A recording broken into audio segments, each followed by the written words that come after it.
Hi అండి, welcome to my channel. Sugar వాడకుండా stove on చేయకుండా 2 మినిట్స్లోనే మనం ఐస్ క్రీమ్ తయారు చేసుకోవచ్చు. అది కూడా హెల్దీ వేలో. చాలా బాగుంటుందండి ఈ ఐస్ క్రీమ్. మీరు కూడా ఒకసారి ట్రై చేయండి. ఈ ఐస్ క్రీమ్ కానీ ఇంట్లో ఒకసారి ట్రై చేశారంటే బయట అసలు కొనే పనే ఉండదు, అంత బాగుంటుంది ఐస్ క్రీమ్. చాలా సింపుల్గా 2 మినిట్స్లో మనం మిక్సీ పట్టేసుకొని మనం డీప్ ఫ్రిడ్జ్లో పెట్టేసుకుంటే ఐస్ క్రీమ్ రెడీ అయిపోతుంది.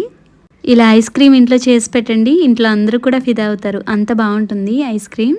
మరి ఇంత టేస్టీ అండ్ హెల్దీ ఐస్ క్రీమ్ని ఎలా ప్రిపేర్ చేసుకోవాలో చూద్దామండి.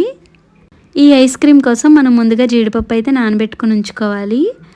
ఒక 1 అవర్ ముందు నానబెట్టుకుంటే సరిపోతుంది మంచి నీళ్ళలో. ఇలా నానబెట్టిన జీడిపప్పుని మిక్సీ జార్లో అయితే వేసేసుకోవాలండి. ఇలా మొత్తం జీడిపప్పు వేసుకున్న తర్వాత 1 గ్లాస్ పాలు కూడా వేసుకోవాలండి. జీడిపప్పు అంతా వేసిన తర్వాత పాలైతే పచ్చివి కాకుండా కాచి చల్లారిన తర్వాత మనం పక్కన పెట్టుకున్న పాలు ఇందులో యాడ్ చేసుకోవాలి. పైన మేగడ తక్కువ మనం వేసుకోవచ్చండి, బాగుంటుంది. ఇప్పుడు దీనిలోకి 3 స్పూన్స్ పాలపొడి అయితే వేసుకోవాలి. పాలపొడి కూడా వేసుకున్న తర్వాత రుచికి సరిపడా స్వీట్ కోసం మనం బెల్లం అయితే వేసుకోవాలి. ఇందులో పాలపొడిని మనం స్కిప్ చేసినా పర్వాలేదు, వేసుకున్నా పర్వాలేదు, ఎలా అయినా బాగుంటుంది.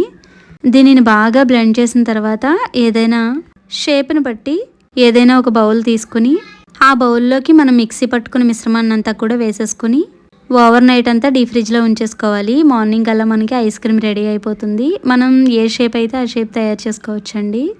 ఇలా మార్నింగ్ కల్లా మనకి ఐస్ క్రీమ్ సెట్ అయిపోతుంది. చూసారు కదా ఎంత బాగుందో.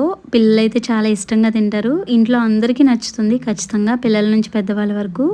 మరి ఇంతటి ఐస్ క్రీమ్ని మీరు కూడా ఖచ్చితంగా అయితే ట్రై చేయండి. ఎలా వచ్చిందనేది కమెంట్ చేయండి. Thanks for watching.